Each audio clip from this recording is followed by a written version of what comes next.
നമസ്കാരം, എൻ്റെ പേര് സന്തോഷ് എന്നാണ്. ഞാൻ ഇടുക്കി ജില്ലയിലെ മൂന്നാറിനടുത്ത് ആനച്ചാലിലാണ് താമസിക്കുന്നത്. ഞാൻ ബേസിക്കലി എഞ്ചിനീയറാണ്. ജില്ലാ നിർമ്മിതി കേന്ദ്രത്തിൽ വർക്ക് ചെയ്യുന്നു. ഷാൽസാറുമായിട്ട് കുറച്ച് നാളത്തെ പരിചയമുണ്ട്. അപ്പോൾ അതിൻ്റെ അടിസ്ഥാനത്തിലാണ് ഇങ്ങനെ വൃദ്ധി എന്നുള്ളൊരു പ്രോഗ്രാം നടക്കുന്നതായിട്ട് നമുക്ക് അറിയാൻ പറ്റിയത്. സാറ് തന്നെ പറഞ്ഞിട്ടാണ് നമ്മൾ ഈ പ്രോഗ്രാമിനെ കുറിച്ച് അറിഞ്ഞത്. അപ്പോൾ നമ്മൾ എല്ലാവരും ജീവിതത്തിൽ ഒരുപാട് ബുക്കുകൾ വായിക്കും, ഒരുപാട് ആളുകളുടെ പ്രോഗ്രാമുകൾ കാണും. അത്തരത്തിൽ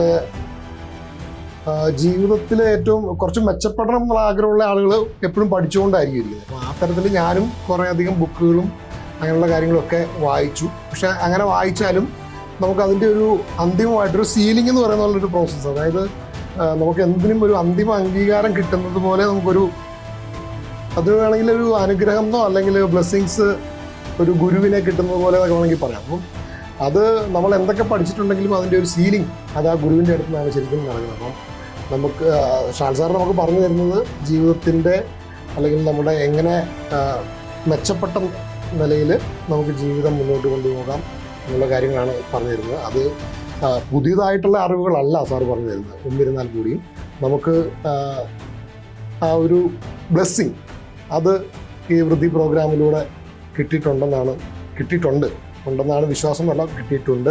പ്രത്യേകമായിട്ടെന്ന് വെച്ചാൽ നമ്മൾ സാറ് പറഞ്ഞൊരു പോയിന്റ് എന്ന് വെച്ചാൽ നമ്മൾ തന്നെ പണിയെടുക്കാതെ നമ്മളുടെ സമ്പത്തിനെ കൊണ്ടും കൂടെ നമ്മൾ പണിയെടുക്കുക. എനിക്ക് ധാരാളം എന്ന് വെച്ചാൽ കൺസ്ട്രക്ഷൻ വർക്ക് ചെയ്യുന്നുണ്ട്, ധാരാളം പൈസ വന്ന് കൈകളിലൂടെ കയറി ഇറങ്ങി പോകുന്നുണ്ട്. പക്ഷെ അത് ശരിയായ രീതിയിൽ ഉപയോഗപ്പെടുത്താനോ അതിനെ നമ്മളുടെ കൈക്കുള്ളിലാക്കി തടഞ്ഞു നിർത്താനോ പണത്തെ കൊണ്ട് പണിയെടുപ്പിച്ച് പണം ഉണ്ടാക്കാനോ നമുക്ക് അറിയുമായിരുന്നില്ല. അപ്പോൾ ഇപ്പോൾ ഈ വൃദ്ധി പ്രോഗ്രാമിൽ വന്നതിന് ശേഷം നമുക്ക് ചെറിയ ചെറിയ ഇൻവെസ്റ്റ്മെൻറ്റുകളൊക്കെ ആ തരത്തിൽ ചെയ്യാനായിട്ട് നമുക്ക് സാധിച്ചിട്ടുണ്ട്.